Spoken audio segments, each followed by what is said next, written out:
Ladies and gentlemen, welcome back to the channel. Hearts 0, Celtic 3, through to the semi-finals of the Scottish Cup. I could certainly think of worse ways to spend my birthday.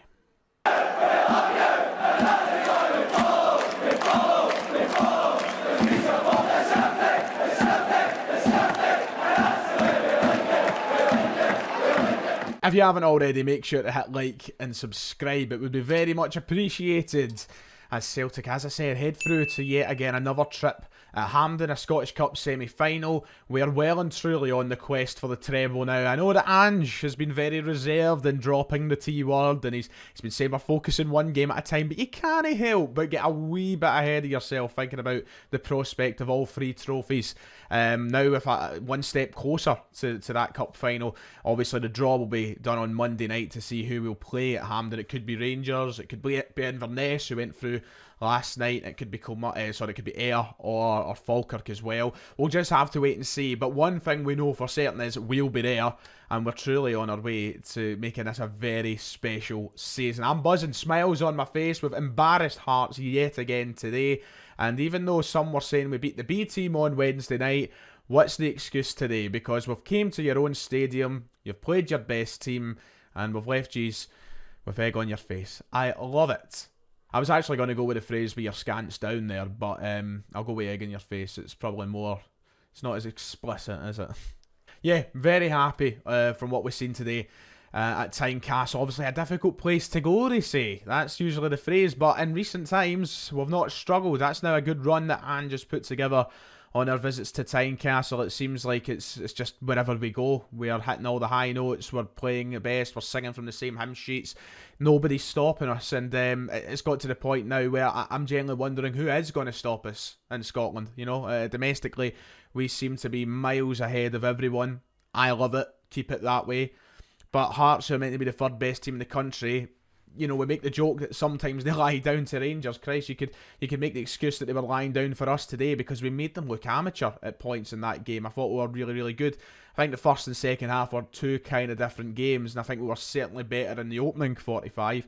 But Hearts didn't lay a finger on us, man. There was a couple of opportunities they had in the game, but at no point was I worried. At no point was I, you know, kind of anxious to what they could do and get themselves back in the game. It was over by half time. That's the reality of it. And let's go from the start of the game for a moment. We spoke about how we had to avoid that start that we had on Wednesday night. You know, Hearts came out all guns blazing. They scored very early on at Celtic Park. And I said in my match preview stream, probably going to have to expect that at Tynecastle again. The full stadium, the home crowd advantage. They're going to come out and they're going to be all guns blazing once again, looking for that very early goal to rock us and get the better start. It was the exact opposite. Flip it 180 degrees fully. And we got the goal 2 minutes into the game. Aaron Moy opened the scoring. Set the tone straight away. And from that moment, I knew that was it. It's very rare that Celtic get a goal. I mean, let's not bring up PSG, right? Years ago. But it's very rare Celtic get a goal in the opening exchanges of the game, the first 2 minutes, first 5 minutes, say, and then we go on to lose the game. It is very, very rare, especially under Ange Postecoglou. It's not part of our characteristics. It's not part of the nature that's built within these players now. So as soon as we're up 1-0 in 2 minutes, and the quality of the goal was outstanding as well, I just knew from there that it was going to be our day. We were just playing really, really well, and the build up to it just said it all. Jota done wonderful down that right hand side, gave a great ball in for Moy, easy enough finish for him, and from that moment on there's really no looking back. As I said, throughout the first half I thought we were very, very dominant. I thought it was the better half from us. Hearts did obviously have that massive chance that Joe Hart saved, a great save from Joe Hart. It's up there for a Celtic save of the season contender anyway. He done really, really well, but aside from that, I don't really remember feeling threatened by Hearts very much. Defensively we were good. I thought in the middle of the park we were really, really good. And then we were playing well moving forward as well. Let's talk about Haksabanovic for a moment. I've got him on the back of this shirt, as you all know. The only disappointing thing from the game for me was, and where I can bring in some honesty, as I was probably a little bit underwhelmed with his performance. We've been waiting for that Haksabanovic start. He got it, and he didn't really do much with it. However, I feel like in that first half, the one player who I thought rarely seen the ball, and the one area of the pitch we barely played, was his area, down the left wing. I feel like I barely seen him touch it, so it was sort of underwhelming. I don't think he had necessarily a bad game, but he didn't really have a good game either. He was just sort of there. And that was probably the only negative that I took from the entire first half performance, that we didn't really get to see a lot of Sead Haksabanovic. Doesn't mean anything. I think that we know the quality of player we've got in him. I look forward to seeing him in the team again soon. We need to wait and see what happens with Dyson Maeda to see if he's going to be back in time for our next game. Ange was very sort of 50-50 on him in the pre-match press conference yesterday and in the tunnel interviews today. So he's obviously got a massive role to play in this Celtic side. I just hope that today, on my birthday, he could have provided us with a goal or such, but he just never really found that opportunity. There was no moment in the game that allowed Haksabanovic to really open up and use the skill that he's got, but we didn't need it because the rest of the team delivered. And that in that first half, as I said, the middle of the park is where I was impressed the most. You might talk about, Jota and Kyogo's goal as well, for example, but I just thought in the middle today we were really, really good, as usual. Aaron Moy, Rio Hatate, once again, that partnership, those two in that centre midfield, they run the game incredibly well. Hatate today was doing a lot of this drifting off to the left and doing a lot of work in the sort of middle of the park and over on the left-hand side to progress it up towards Haksabanovic. And he was just really good in doing it. And then his passing as well, unbelievable. Aaron Moy, he's just sensational. He gets the first goal, kept pinging great passes, opening up the play.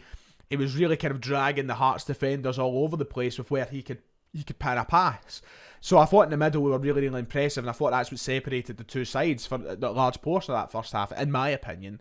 But we were just really, really good. And the second goal, let's talk about that right before half-time, the goal that killed the game off for me, sensational finish from Kyogo, fantastic cross from Ali Johnston, who just keeps getting better and better as well.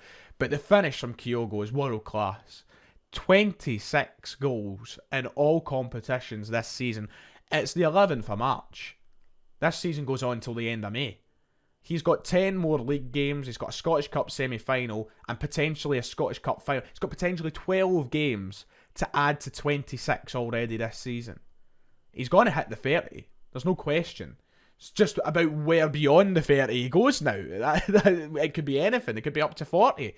He's been so good, and his form is unbelievable at the minute, and you see how much it means to him. He's scoring each and every goal.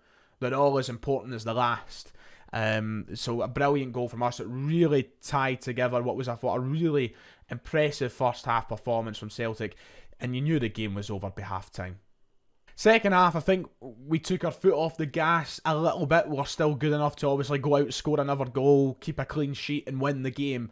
But I thought we weren't as maybe as intense as we were in the first half, but I don't think we had to be. I think it was actually good game management from us on that part to maybe take it down a little bit, just kind of see the game out. We do never stop, but we didn't really need to go all guns blazing in the second half to try and score umpteen goals. It was all about trying to contain Hearts from getting back in the game, and we done that reasonably well. And then we add to it with a Cameron Carter-Vickers goal. You love seeing CCV get a goal. It's brilliant, isn't it? I love just seeing our defenders chip in on the act as well. 10 minutes to go. He gets a goal. Matt O'Reilly gets the assist. Big smiles all round. And yeah, even though Hearts had a couple more chances in the second half, and I thought we were maybe a little more lackadaisical in what we'd done, it just shows how good a unit we are at the moment, because we don't need to be at 100% for every minute of every game. We're that good. We get the job done. And Robbie Nielsen's greeted again, so who am I to complain? Can we just talk about that Robbie Nielsen reaction to Kyogo's second, by the way? If you have not seen it yet, go on Twitter, find the video, watch it on repeat. You will not tire of it. Get it so far up you, Nielsen. So far up you. I'm delighted to see us do this double header with just such class. 6-1, our aggregate between the two games, really. Start to finish, the better side across both games. For as much talking as Robbie Nielsen does, I think it's about time he tries to deliver that same sort of attitude on the park, because it doesn't seem to be coming for his side. And we're runaway favourites in every game at this moment in time. And if Nielsen thinks his team is that good enough, and this is the side who's higher ups for saying they want to go and challenge for league titles eventually, show it in the park. Do something about it. Don't be all talk. Try and do something. Look, it's never going to bother me how well or bad our Hearts are doing. All my focus is on Celtic, but the mentality in our team is next level. The manager's next level. We are just another level for this country at the moment, and I'm loving every single moment of it. I will enjoy it. I will thrive in it, and I'm certainly looking forward to another Scottish Cup semi-final. I'm going to wrap it up about here. I've got to get moving, got to get stuff going, of course, birthday celebrations and all that jazz. So thank you to everybody between Twitter and here over the last couple of days who's wished me a happy birthday. I really do appreciate it. If I could get back to replying to every single one of you, I would. So just know I really do appreciate it. Thank you, love you all, and appreciate the support you give this channel every single day. Everybody was immense on that park today. All the fans were immense as well. We just keep going. We never stop. Like and subscribe. I'll see you all next time.